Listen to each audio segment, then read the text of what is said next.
తాకట్లో ఉన్న మీ బంగారాన్ని విడిపించి ఆ రోజు ఆన్లైన్ రేటుకి కొంటాం. Sharma gold company. నమస్కారం, వెల్కమ్ టు సుమన్ టీవీ. నేను గీతాంజలి. ప్రస్తుతం మనతో పాటు శివరుద్ర సాధు గురువు గారు ఉన్నారు. వారితో మాట్లాడదాం.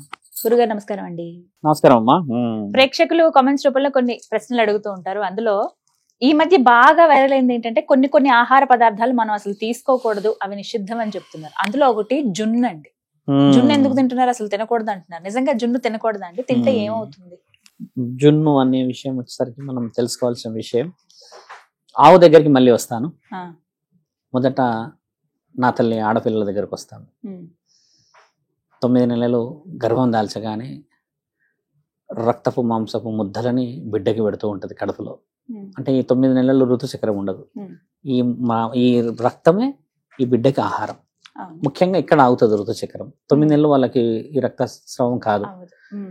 అంటే మలినాలు ముఖ్యంగా అంటే proteins, multi anti oxidants, trace elements, bio extracts అన్ని తల్లి రక్తం ఈ బిడ్డకి తింటాడు. 9 నెలల గర్భం దాల్చేసిన తర్వాత ప్రసవించి పండంటి బిడ్డకి జన్మనిస్తారు. అప్పటి వరకు ఈయన ఆహారం అంతా ఆ తల్లి రక్తమే.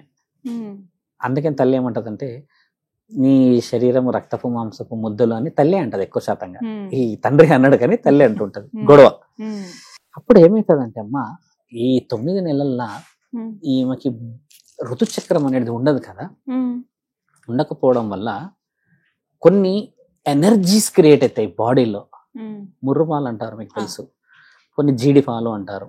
అంటే ఈ తల్లి రొమ్ము నుంచి వచ్చే మొదటి పాలు, అంటే ముఖ్యంగా ఈ 15 రోజులు 21 రోజులు వెరీ పవర్ఫుల్ మిల్క్. అది అన్ని రోజుల ఎనర్జీ. అది ఒక్కోసారి పొదిగి పొదిగి పొదిగి పొదిగి పొదిగి బిడ్డకి వెళ్తే బిడ్డకి 3 నెలలకి సంబంధించిన ఎనర్జీ ఆ 21 రోజుల్లో ఇచ్చేస్తుంది. ఇప్పుడు ఆ బిడ్డ ఎనర్జీ అంతా మనం తింటున్నాం. ఆ బిడ్డ ఎనర్జీ తినే హక్కు ఎక్కడ తల్లి నీకు? ఆ జున్ను కూడా ఆ కమ్మని పాలు ఆ గేదె తాగాలి. అక్కడి నుంచి వచ్చిన ఎనర్జీ కండ పట్టాలి, బలం పట్టాలి, సౌష్టవం పౌష్టికంగా రావాలి. అది తినే హక్కు మనకి ఎక్కడదంటే ఆవు, గోవు, గోమాత ఎన్నో శక్తులని మనకి ఇస్తుంది కదా. ఆ శక్తిలో ఇదొక శక్తి అని కొంతమంది చెప్పిన దాన్ని ఆ ఎనర్జీ అంతా తిని మనం బాగా అయిపోవాలి, ఆరోగ్యంగా తింటున్నారు. ఇదే వెరీ సైన్స్. ఇప్పుడు నేను మీకు అమ్మని ఎందుకు పోల్చానంటే ఈ తల్లి బాధ ఆ తల్లి బాధ ఒకటి కాదా మరి? అలా ఎలా గుంజేస్తావు పాలు? బిడ్డ తాగాల్సిన పాలు బిడ్డ బలంగా ఉండాలని దేవాది దేవతలే ఇచ్చిన వరం. మళ్ళీ ఈ ప్రెగ్నెంట్ అయిపోయి డెలివరీ అయిపోగానమ్మా డాక్టర్ అనే ఫస్ట్ వర్డ్ ఏంటంటే అమ్మ పాలు ఖచ్చితంగా పట్టించు తాగకపోయినా పట్టించు. పెద్దవాళ్ళు ఉంటారు కదా, అలా దగ్గరికి వెళ్ళేసేసి నోట్లో పెట్టేసేసి ఖచ్చితంగా అమ్మ నువ్వు ఏదో చెయ్యి, ఆ టేస్ట్ తాగిపించాను అన్నాక ఇక వాడికి అర్థమైపోయి ఓ ఈ గుండె చప్పుడు మా అమ్మదే అని ఇక మొదలు పెడతాడు. ఇంత పవిత్రమైనది, ఆయనకున్న హక్కు అది. 9 నెలలు మోసిండు, తల్లి మోసింది. 9 నెలలు గర్భంలో ప్రపంచాన్ని మొత్తం చూసిండు. అన్ని చూసిన కమ్మని అమృతమైన పాలు ఆ తల్లి నుంచి బిడ్డకే సొంతం, కానీ యజమానికి కూడా లేదు. అలాంటిది మనం ఎవరు తినేది? ఆ జున్ను ఆ చేయడం వల్ల ఏం జరుగుతుంది తెలుసా అమ్మ? మొదట మనం పాపంలో ఉంటాం. ఎలా పాపం వస్తుంది? అంత అభం శుభం తెలియని అమాయకత్వమైన ఆ గోమాత మనకి దేవతా స్వరూపమై మన కోసమే ఉంటే నోటికాడికి వచ్చిన ఆ పాలు మనం తీసుకెళ్లిపోవడం ఒక అపవిత్రత. రెండవ అపవిత్రత ఏంటంటమ్మా, గేదెలు ఎదుగుతలేవు ఇప్పట్లో.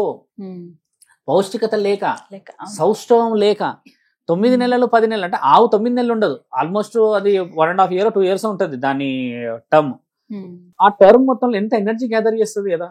ఆ ఎనర్జీ అంతా బిడ్డకు కదా అమ్మ కావాల్సింది. అయితే కొంతమంది మహానుభావులు తెలివి ఉపయోగించారు ఏంటంటే ఆ ఎనర్జీ అంతా మనకు కావాలి అని ఉపయోగించారు.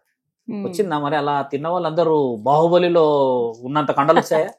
ఎవరికి రాలేదుగా. జున్ను గింతే వస్తుందమ్మా. దాంట్లో కల్పితము 90% ఉంది.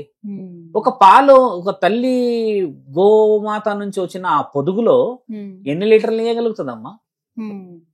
ఒక్క పొదుగు నెల రోజులు ఇస్తుందని తీసుకొస్తున్నారు మనోళ్ళు. కుండలు పట్టుకొస్తున్నారు. కల్పితం. 3 రోజులు 4 రోజులు ఆ బిడ్డకి, నెల రోజులు వచ్చినా ఆ బిడ్డకే కదా అది. ఇంతటి సృష్టి రహస్యము తల్లి బిడ్డల నుంచి వచ్చిన పవిత్ర పవిత్రమైన పరమాత్ముడి ఆ ఆలోచన ముఖ్యంగా సౌష్ఠవం దెబ్బతినడానికి మనకు అదైతుంది.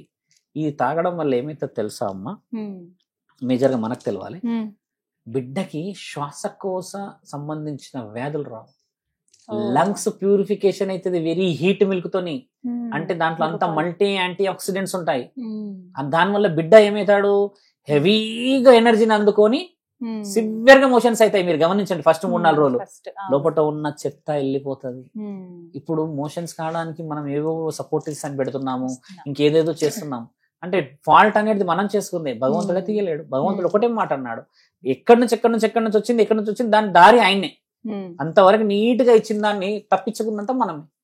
ఇప్పుడు ఆ జున్ను మీకు ఇప్పుడు ఒక యాంకర్ పొజిషన్ లో ఉన్నారు కాబట్టమ్మా, జున్ను అయితే అందరు తినవచ్చు, దాంట్లో చక్కెర కల్పిస్తారు, తీయగా ఉంటుందని కదమ్మా. జున్ను అంతరార్థం ఒక తల్లి యొక్క బాధ అని మరి ఎంతమందికి గమనించాలి ఈరోజు. అది చాలా ముఖ్యమైన. అలా తీయకూడదు కూడా, ఎక్కడా లేదు ఇంతవరకు, నేనైతే తినలేదు ఎక్కడా కూడా. అలాంటి సందర్భం ఎప్పటికీ రాకూడదమ్మా. ఇప్పుడు నీ బిడ్డకి నీకు అంత ప్రేమ ఉన్నది, నీ బిడ్డ గురించి అంత ఆలోచిస్తే మరి ఆ ఆవుకి బిడ్డకి అంత ప్రేమ ఉండదా అమ్మా? అయ్యో, ఆ విలువలు మనం పొడగొట్టకూడదు. మీరు ఆవుని ఇలా అని చూడండి అమ్మా, ఎప్పుడైనా గమనించండి.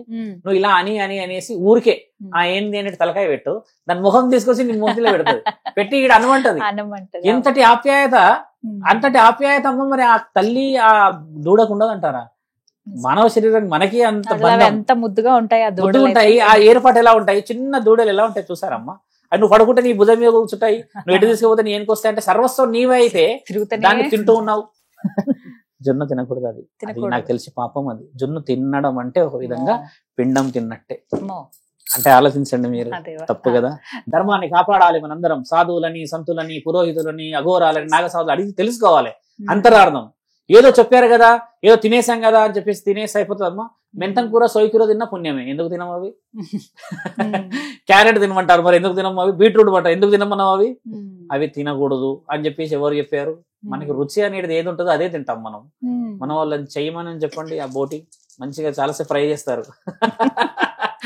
అలా చేయకూడదు. ధర్మం కాపాడాలి తల్లి. ఆవుని ఇబ్బంది పెట్టకండి మా అమ్మ. చక్కగా నమస్కారం. నమస్కారం తల్లి.